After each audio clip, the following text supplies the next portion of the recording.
The air turned dry and bitter in my throat the moment I heard her cousin's drunken voice spill out the words that shattered everything. Last night, he was really strong in my... She stopped, eyes widening as she realized what she just said. The dining room, glowing with candlelight and the clink of cutlery, froze into a scene of betrayal. Elise, my wife, sat across from me, fork suspended midair, her face stiff with porcelain panic. My heart hammered, caged and frantic, while the edges of the room blurred into disbelief. I had always been the calm one, the one who endured Elise's sharp tongue when she called me weak, spineless, too soft to stand my ground. Her words had etched cracks into my confidence over the years. But I loved her anyway. Loved how her laughter filled a room, how her dark eyes seemed to hold mysteries I thought belonged only to me. But tonight, her cousin Mara's careless confession, delivered at a family dinner, between the scrape of plates and murmured conversation, cut through that love like a knife. I wanted to shout, to demand the truth, but my throat locked tight, suffocating on the only question that mattered.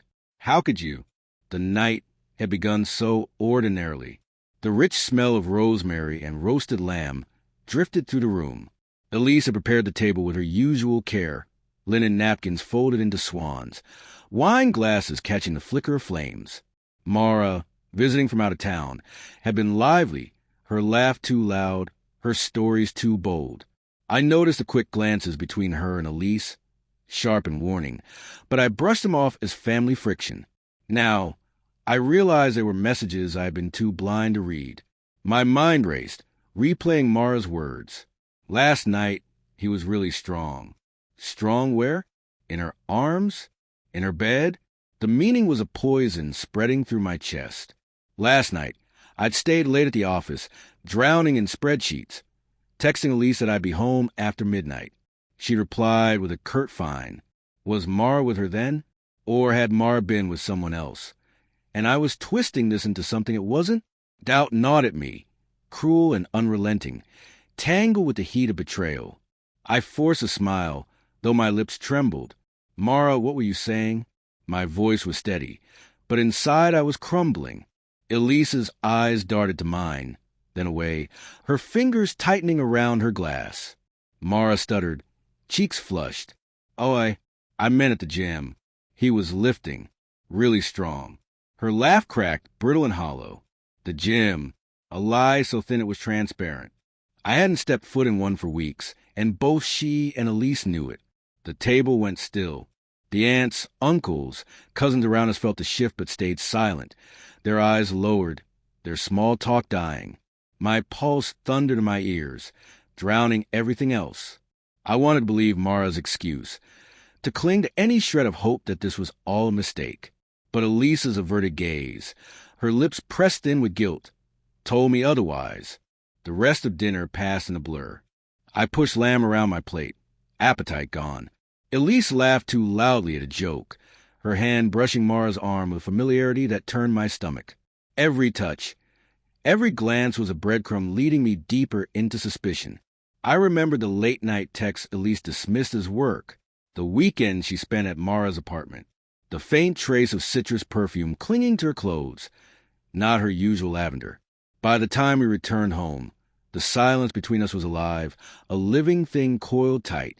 Our bedroom, once a place of comfort, felt like hostile ground. Elise sat at the edge of the bed, brushing her hair with mechanical strokes. "You're quiet," she said softly, testing me. I stood by the window, staring out at rain-dappled streetlights. What did Mara mean? My voice was low, trembling with the storm I held inside. She froze, brush in hand. "You're overthinking it, Tom." She was drunk, talking nonsense. Her words dismissed me, but her tone wavered, a tremor betraying her. Was she...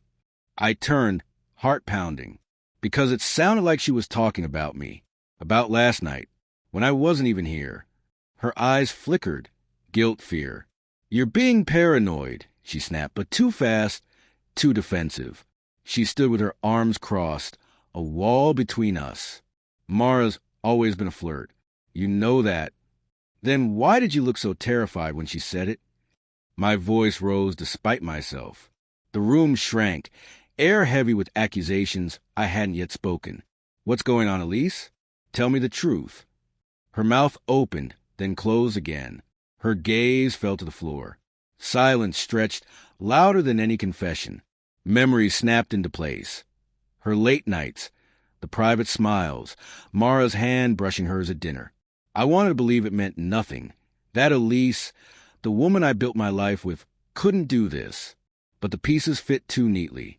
I saw you, I blurted, at the cafe last month. You and Mara, holding hands under the table. I thought it was sisterly, but it wasn't, was it? Her face crumpled, defenses falling away. Tom, she stopped, tears filling her eyes. It's not what you think. Then what is it? I shouted, my voice breaking. Because right now it looks like you've been lying to me, sneaking around with her while I'm out there killing myself to hold us together. She sank onto the bed, facing her hands. I didn't mean for it to happen, she whispered. They were just moments, stolen moments. I love you, Tom. But with Mara, it's different. Not better, not worse. Just different. Her words cut deep, twisting in my chest. She still claimed to love me, but it wasn't enough. The betrayal wasn't just physical. It was emotional, a theft of the trust one had built my life upon. How long? I asked, my voice so faint it barely carried. 6 months, she admitted, her voice breaking. I was going to tell you. I swear. 6 months. Half a year of deceit, of her calling me weak while she built another life behind my back. The rain outside pounded harder, echoing the chaos inside me. I wanted to run, to step in the storm and let it wash me clean. But I stood frozen, staring at the stranger who wore my wife's face. The twist wasn't in her confession. It was in my reaction. I didn't scream. I didn't leave. Instead, I sat beside her, my hand hovering over hers, but never touching. We need to talk, I said, voice steady despite the tears burning my eyes. All of it. No more secrets. Because even in the ruins of our trust, I couldn't let go. Not yet. The love was still tangled in the pain, and I needed to know, could it be salvaged, or was I strong enough to walk away?